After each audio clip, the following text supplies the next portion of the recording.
بسم اللہ الرحمن الرحیم صلی اللہ تعالی علی حبیبہ محمد وآلہ وسلم۔ الا ان اولیاء اللہ لا خوف علیہم ولا هم یحزنون۔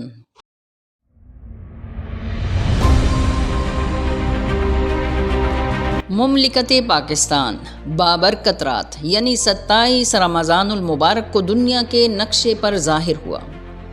اللہ رب العالمین نے اس عظیم مملکت کے قیام کے لیے سال کی سب سے بہترین رات کا انتخاب کیا۔ کئی اللہ کے نیک بندوں کو یقین ہے کہ جس رات پاکستان وجود میں آیا اس رات لیلۃ القدر تھی۔ حضور نبی کریم صلی اللہ علیہ وسلم کی کئی احادیث مبارکہ میں عرب سے مشرق کی طرف کسی ریاست کا ذکر آتا ہے جو اسلام کے ایک بار پھر نشاط ثانیہ میں بہت اہم کردار ادا کرے گی۔ غزوہ ہند کی مشہور حدیث مبارکہ کے مطابق ایک ملک اسلام مخالف قوتوں کے خلاف فیصلہ کن جنگ لڑے گا اور اسلام کا دنیا میں غلبہ ہوگا۔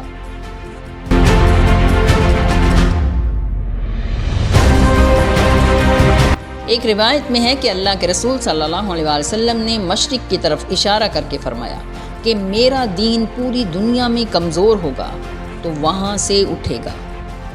ایک اور حدیث مبارکہ میں فرمایا کہ مجھے مشرق سے ٹھنڈی ہوائیں آ رہی ہیں۔ ڈاکٹر علامہ محمد اقبال نے اسی پس منظر میں فرمایا تھا، میرے عرب کو آئی تھی جہاں سے ٹھنڈی ہوائیں، وہی میرا وطن ہے، وہی میرا وطن ہے۔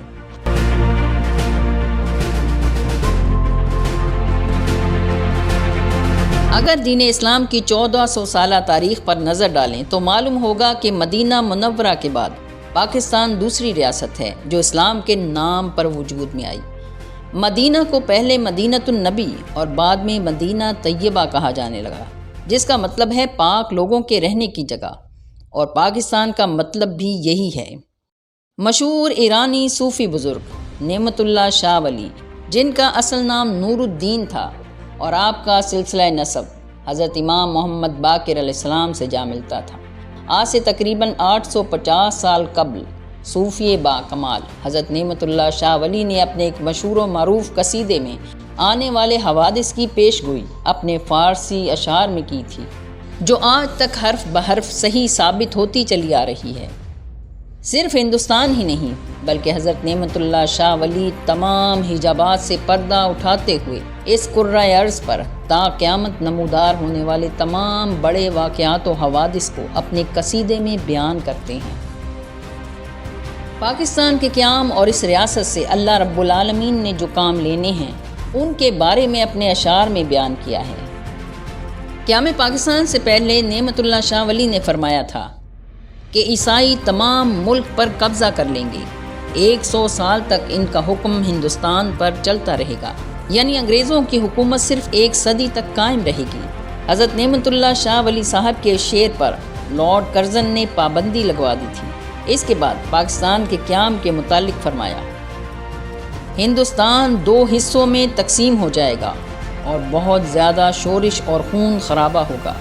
پھر فرماتے ہیں، مسلمان دارالاسلام میں امان حاصل کر لیں گے۔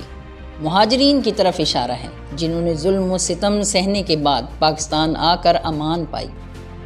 موجودہ آنے والی نسلوں کو یہ نہیں بھولنا چاہیے کہ پاکستان 10 لاکھ شہیدوں کے خون سے بنا ہے۔ 1965 کی جنگ کا بھی ذکر ہے کہ 17 دن چلے گی اور مومنوں کو اللہ فتح دے گا، لیکن 1971 کی جنگ کے حوالے سے ایک شعر میں فرمایا، قیام پاکستان کا نعرہ 23 سال تک بلند رہے گا، جس کے بعد دوسری مرتبہ ان پر قہر ٹوٹے گا۔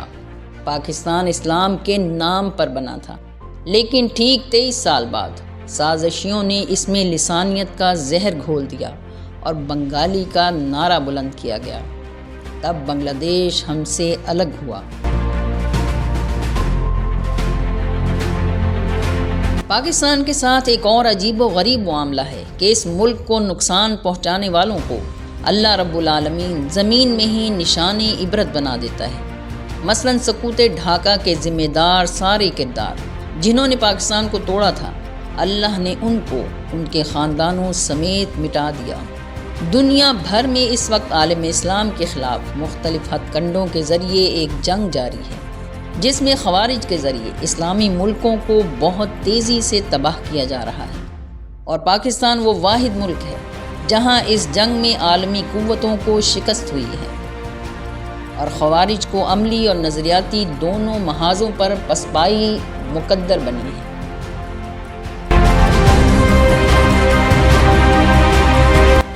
روس پاکستان کے ہاتھوں اپنے انجام کو پہنچا۔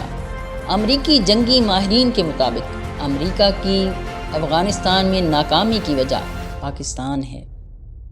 پاکستان کے خلاف لڑنے والے اکثر خارجیوں کو 3-4 سال سے زیادہ مہلت نہیں ملتی اور وہ اپنے انجام کو پہنچ جاتے ہیں۔ مملکت پاکستان آبادی کے لحاظ سے سب سے بڑا اسلامی ملک نہیں، لیکن اس کے باوجود دنیا میں سب سے زیادہ نمازی، روزے دار، زکوٰۃ دینے والے، مساجد، علماء، حفاظ اور حاجی پاکستان میں پائے جاتے ہیں۔ پاکستان دنیا میں دعوت و تبلیغ کا سب سے بڑا مرکز ہے، جہاد کا سب سے بڑا مرکز ہے۔ پاکستان کو اللہ نے دنیا میں سب سے اہم اسٹریٹجک لوکیشن دی ہے۔ اگر پاکستان صحیح معنوں میں اپنی زمینوں کی پیداوار لے، پورے براعظم کی ضروریات پوری کر سکتا ہے۔ اس ملک میں بے پناہ معدنی وسائل ہیں، جن میں صرف تھر کا کوئلہ ہی سعودی عرب کے کل تیل کے ذخائر سے زیادہ مالیت کا ہے۔ پاکستان کے نیوکلیئر میزائل پروگرام کا مقابلہ اس وقت دنیا میں صرف امریکہ اور چین کر سکتا ہے، اور مملکت پاکستان کی مسلح افواج کا شمار دنیا کی اعلیٰ ترین افواج میں ہوتا ہے، اور یہ حقیقت ہے کہ یہ بات پاکستان مخالف قوتوں کو پسند نہیں۔ نعمت اللہ شاہ ولی صاحب نے پاکستان کو ایک زبردست جنگجو لیڈر ملنے کی پیش گوئی کی ہے، جس کی قیادت میں پاکستان اسلام مخالف قوتوں کے خلاف ایک فیصلہ کن جنگ لڑے گا اور اسلام کو غلبہ حاصل ہوگا، کیونکہ اگر عالم اسلام کے خلاف کوئی بھی اقدام ہوتا ہے تو پاکستان کی افواج اور نہتی آبادی بھی کسی حکم کا انتظار کیے بغیر اس جہاد میں کود پڑے گی۔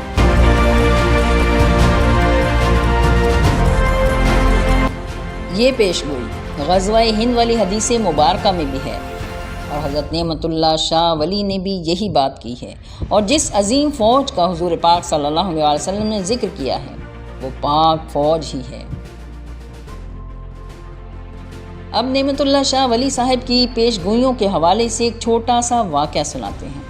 نعمت اللہ شاہ ولی صاحب کی پیش گوئیوں کو سن کر ایک 25 سال کا جوان 1857 کی جنگ آزادی میں شریک ہوا۔ وہ فتح کے لیے پر امید تھا، لیکن اسی جنگ کے دوران اس جوان کو ایک بزرگ ملے اور اس سے کہا، تم کو جس فتح کی خوشخبری دی گئی تھی یہ وہ نہیں ہے، اس میں ابھی 90 سال باقی ہیں۔ ایک ملک بنے گا جو عالم اسلام کا مرکز بنے گا اور تم اس کو دیکھو گے۔ یہ سن کر وہ جوان جنگ چھوڑ کر چلا گیا اور انتظار کرتا رہا، یہاں تک کہ ٹھیک 90 سال بعد پاکستان بنا۔ وہ پھر بھی زندہ رہا، اور جب اسلام آباد بنا تب وہ 160 سال کی عمر میں فوت ہوا اور اسلام آباد کے H8 قبرستان میں دفن ہوا، جہاں اس کی قبر کی تختی پر اس معاملے کا ذکر بھی ہے۔ پاکستان کے خلاف سازشیں ہونے کے باوجود اب تک اللہ نے اس کو بچایا ہے۔ واللہ پاکستان اللہ کے رازوں میں سے ایک راز ہے۔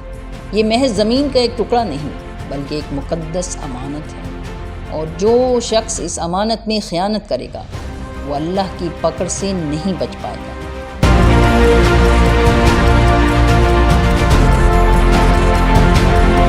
اللہ تعالیٰ اس مملکت پاکستان کو ہمیشہ شاد و آباد رکھے۔ پاکستان زندہ باد۔